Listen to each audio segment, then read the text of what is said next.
तमाम सामाईन व नाज़रीन का खैर मक़दम है उर्दू क़वाइद की दुनिया में। आज हम असनाफ़ सुख़न की एक और क़स्म रुबाई को जानने और समझने की कोशिश करेंगे। रुबाई अरबी की देन है।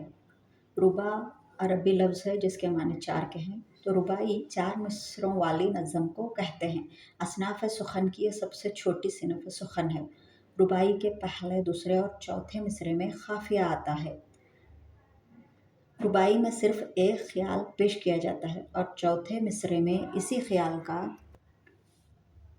निचोड़ यानी इस ख़याल को पूरी शिद्दत के साथ अदा किया जाता है।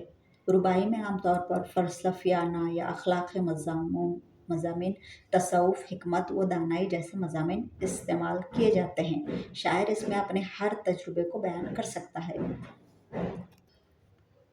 रुबाई की एक अहम शर्त है कि इसमें अल्फ़ाज़ का मुश्किल से मुश्किल तरीन होना बहुत ही ज़्यादा ज़रूरी होता है। बहुत बड़ा शायर ही रुबाई लिख सकता है। आजकल रुबाई लिखने का रिवाज कम हो गया है, मगर रुबाई की अहमियत अपनी जगह आज भी मुसल्लम है। तो आज हमने रुबाई को जानने और समझने की कोशिश की है। इंशाअल्लाह ताला आपको वीडियो पसंद आई होगी।